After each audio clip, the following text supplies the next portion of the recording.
What is up, everybody? JPGT here, coming at you with a brand new informational video about the Season 3 DLC for Rainbow Six Siege. For those who haven't heard, it will be called Skull Rain, and the two new operators are Brazilian. Let's start and talk about the attacking operator.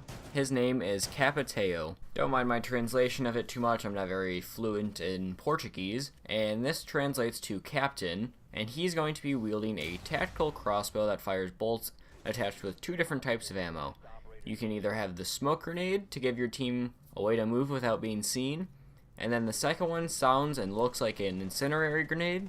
It's described as burning the oxygen in a certain radius, meaning the attacking operators finally have a way to flush out the defending operator. It semi-sounds like Smoke's gadget, but on a crossbow, but it's not the poison gas. It's like a small fire that it starts almost. And his two main weapons are going to be the M249, which is a light machine gun, and the Para 308, which looks like Buck's cameras, but it's fully auto. Secondary is going to be the PRB 92, which looks close to an M9, and he's either going to have the option of smoke grenades or flash grenades on the side, and that is the arsenal that the new attacking operator is going to have. I think he could be very good if he's paired with someone on the team like an Ash or a Thermite. He doesn't have breaching charges, so he's going to need someone to tag along with so he can actually go get into rooms without having to go through the main door. I think him and Sledge could also be a really good tag team if they're paired together, because he could be good at a distance by himself to flush everyone out for the rest of the team and just be a good team player. And I think he will be the fifth best attacking operator behind Thermite, Ash, Blackbeard, and Thatcher. Now on to the defending operator, which it looks like Caveira, meaning skull in Portuguese. She's going to have the ability known as Silent Sneak, where her footsteps cannot be heard by the attacking team.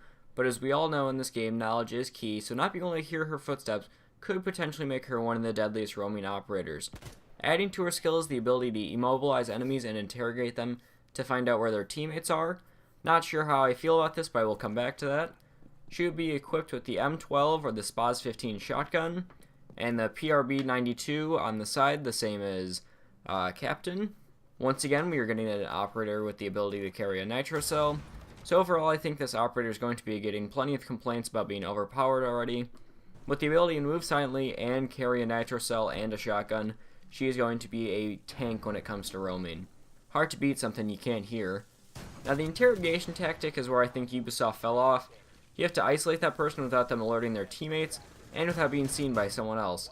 In most situations, when you come up on an enemy, it's in a group, and you try to get all of them. Rarely ever when you're roaming do you come up just behind one of them.